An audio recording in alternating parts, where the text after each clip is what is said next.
दक्षिण भारत में हिंदी का इतिहास काफी पुराना है। कर्नाटक में 8वीं शताब्दी से संस्कृत हिंदी भाषाएं प्रचलित हैं। महात्मा गांधी जी ने 1918 में दक्षिण भारत के मद्रास में हिंदी प्रचार सभा की स्थापना की थी।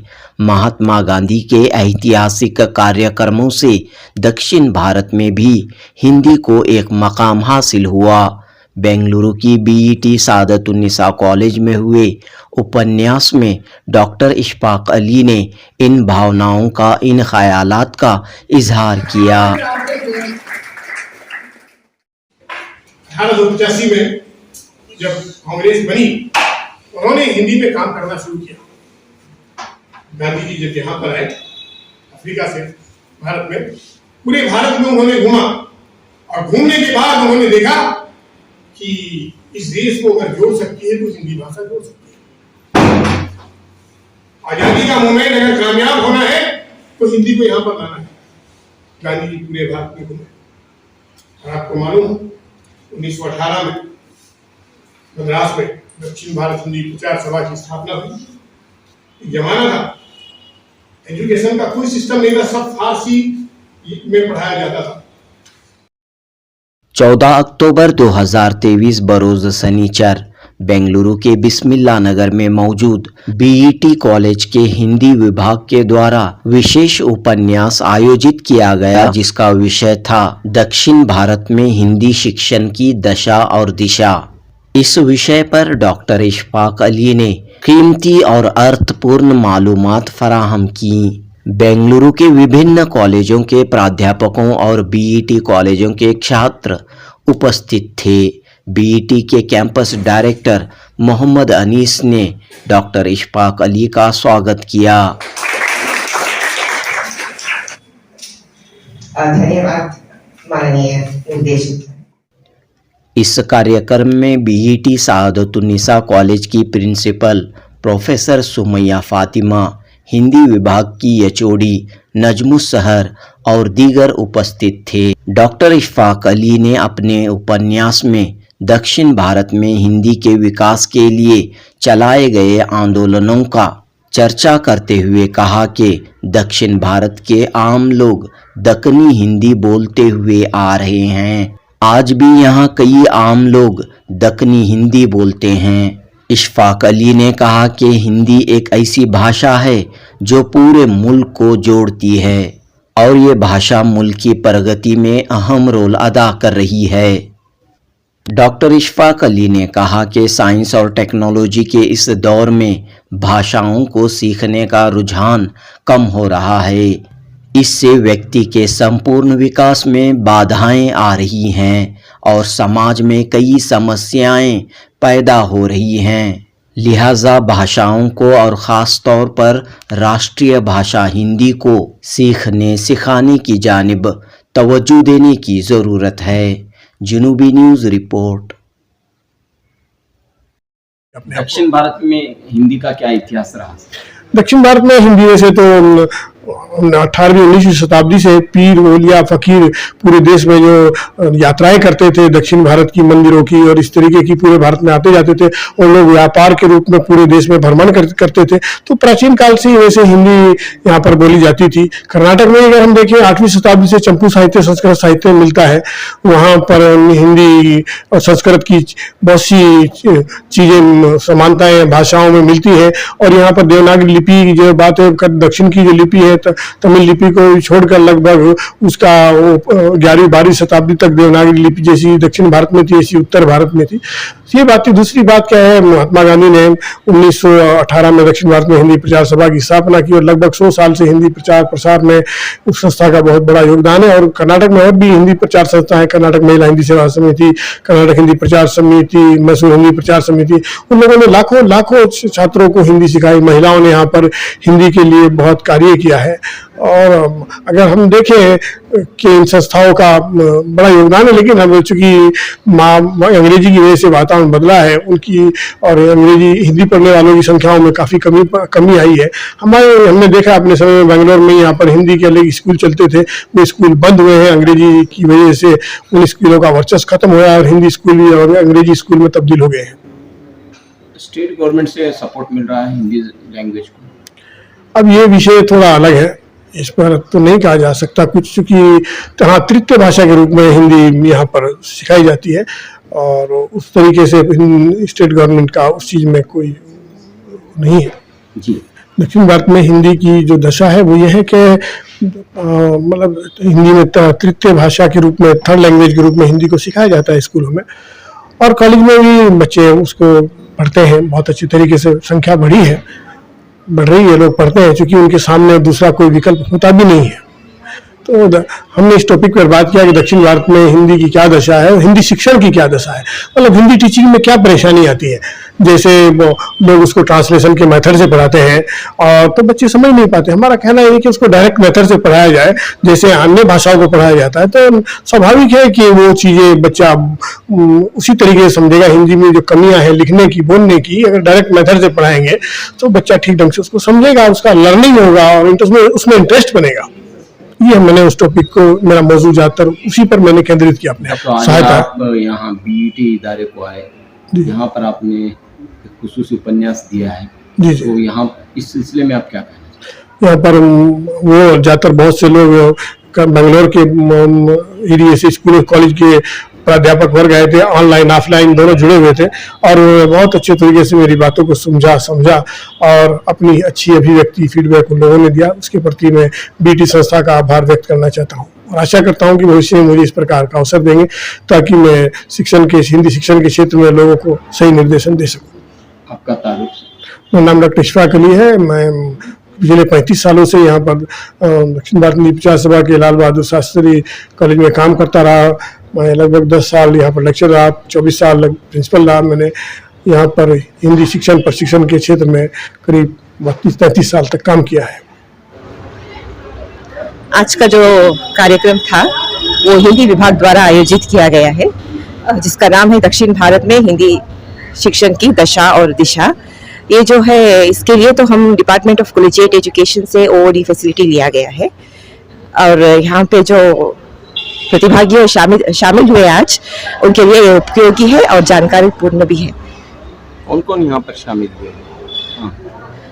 बेंगलुरु सिटी के जो भी एफिलिएटेड कॉलेजेस हैं, उनके विभिन्न कॉलेज से प्रतिभागियों ने आज इस कार्यक्रम में बहुत ऑनलाइन और ऑफलाइन हाइब्रिड मोड का रहा था, तो इसमें तकरीबन 60 या 70 ऑनलाइन पार्टिसिपेंट्स थे और 25 के करीब ऑफलाइन पार्टिसिपेंट्स थे। हिंदी को बढ़ावा देने की जरूरत है। हिंदी को तो बढ़ावा देने की जरूरत है, मगर एक बीईटी सादतुन्निसा डिग्री कॉलेज में हर एक विभाग का प्रोफेशनल डेवलपमेंट के ऊपर स्किल्स के ऊपर इम्प्रूव किया जाता है। ये जो है इसका this is beneficial for the students also. आज का एक दिवसीय कार्यक्रम हिंदी दक्षिण भारत में हिंदी शिक्षण की दिशा और दशा पर था।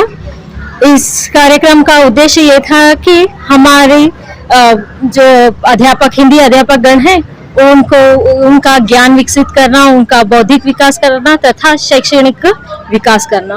बहुत से डिग्री कॉलेजों ने भाग लिया था, बहुत सारे डिग्री कॉलेज के तथा पीयू कॉलेज की अध्यापकों ने भी भाग लिया था और साथ ही हमारे साथ भारत के अन्य राज्यों से भी बहुत सारे लोग जुड़े हुए थे। मुंबई और हैदराबाद, आंध्रा, बहुत सारे जगहों से लोग जुड़े हुए थे। ये कार्यक्रम ऑनलाइन और ऑफलाइन दोनों चला है और इसका जो हमारे संपन्नमूलक थे वो डॉक्टर इशफाक अली सर थे, जो कि बहुत ज्ञानी हैं। उन्होंने बहुत सारी भाषाओं में पीएचडी भी किया है और वो एक मार्गदर्शक भी हैं और तथा शोध कार्यों के लिए निवेदन भी करते हैं।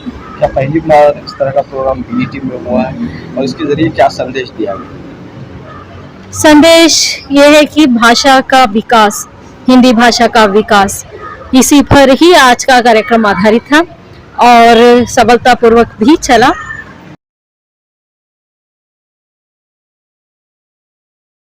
दक्षिण भारत में हिंदी शिक्षण की दशा और दिशा विषय पर संकाय विकास कार्यक्रम का आयोजन किया। मैं नजमुस सहर, हिंदी विभाग अध्यक्ष, आप सभी का इस कार्यक्रम में स्वागत करती हूँ।